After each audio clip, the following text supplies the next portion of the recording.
क्या आपने कभी सोचा है कि हम इंसान बाकी सब जीवों से इतने अलग क्यों हैं? क्यों हम शहर बनाते हैं, विज्ञान रचते हैं, भगवान में विश्वास करते हैं, जबकि बाकी जानवर सिर्फ जीते हैं? यह कहानी है हमारी होमो सेपियंस की, एक ऐसी प्रजाति की जिसने जंगल से निकलकर पूरी पृथ्वी पर राज किया। आज हम जानेंगे sapiens a brief history of human kind किताब से कि कैसे हमने शिकारियों से साम्राज्य बनाने तक की यात्रा तय की। इसका अध्याय पहला है संज्ञात्मक क्रांति यानी कंटिन्यू रिवॉल्यूशन।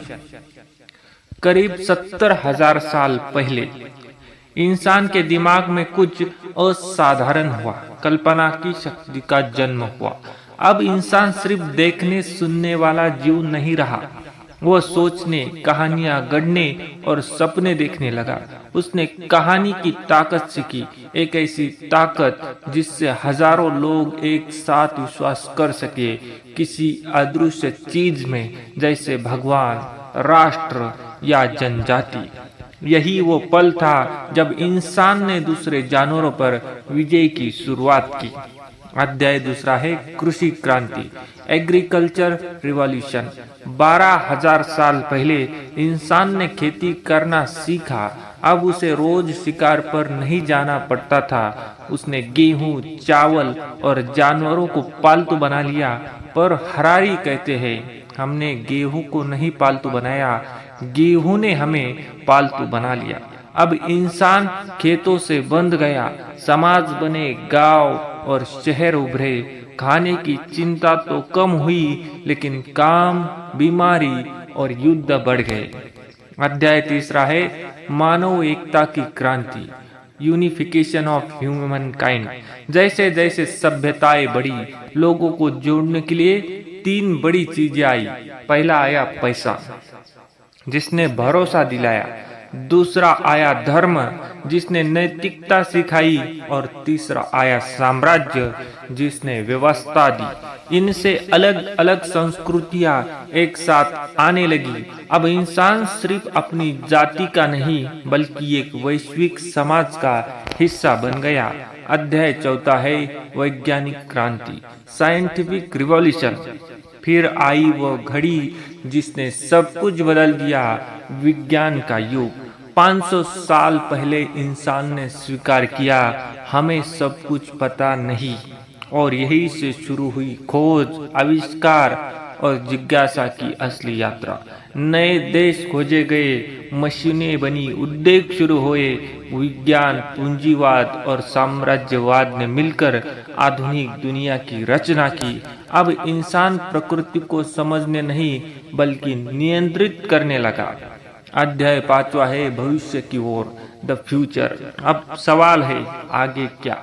हरारी कहते हैं, अब इंसान होमो सेपियंस से होमो डियोस यानी भगवान जैसे प्राणी बनाता जा रहा है। हम जेनेटिक इंजीनियरिंग, आर्टिफिशियल इंटेलिजेंस और बायोटेक्नोलॉजी से अपनी ही सीमाएं तोड़ रहे हैं। पर सबसे बड़ा सवाल यह है, क्या हम खुश रहेंगे या अपने ही बनाए तकनीकी राक्षस के गुलाम बन जाएंगे? इंसान की सबसे बड़ी शक्ति है कल्पना और सहयोग। पूरी किताब का मूल संदेश है, मनुष्य दूसरों से इसलिए आगे निकला क्योंकि वह कल्पना कर सकता है और मिलकर उस पर विश्वास कर सकता है। चाहे भगवान, राष्ट्र, कानून या पैसा हो, ये सब हमारी कल्पनाओं की उपज है। लेकिन ये कल्पनाएं हमें एकजुट करती है और हमें संगठित समाज बनाती है।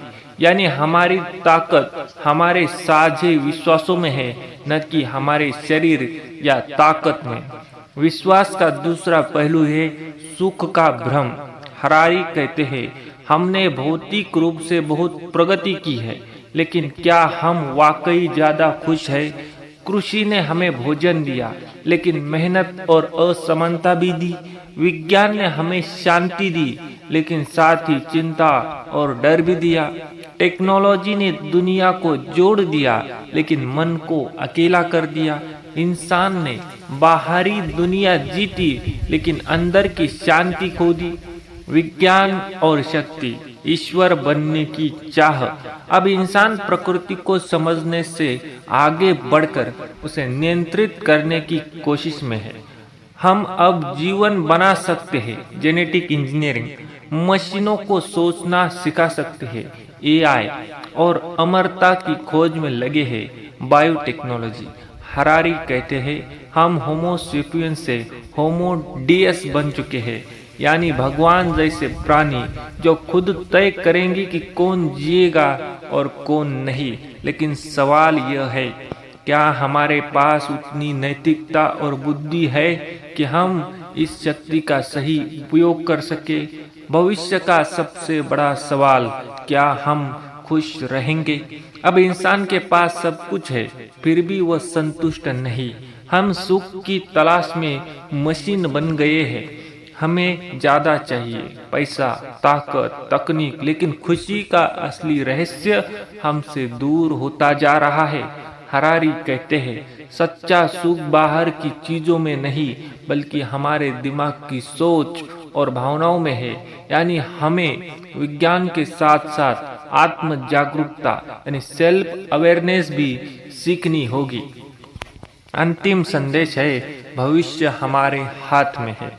किताब का आखिरी संदेश बहुत गहरा है। इतिहास ने हमें दिखाया कि हम क्या कर सकते हैं, लेकिन भविष्य बताएगा कि हमें क्या करना चाहते हैं।